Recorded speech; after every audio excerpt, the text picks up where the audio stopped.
Welcome to TestingTag. We will practice using how much and how many.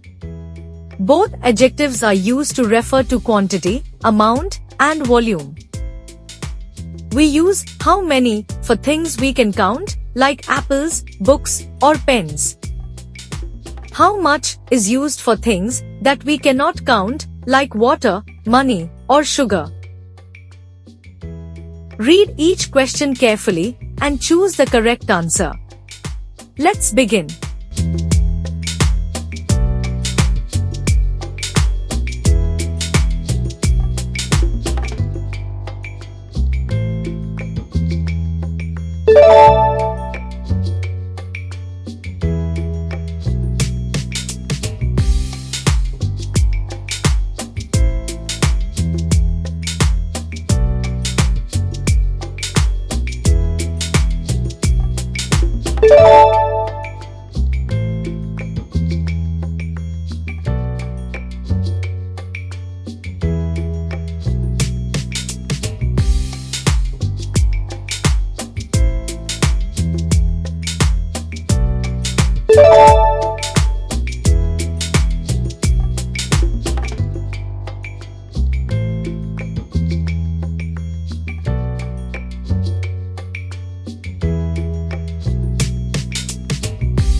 With this, we are ending this quiz. How did you do? Share your score in the comments below and don't forget to subscribe for more fun quizzes. Thanks for watching and keep learning.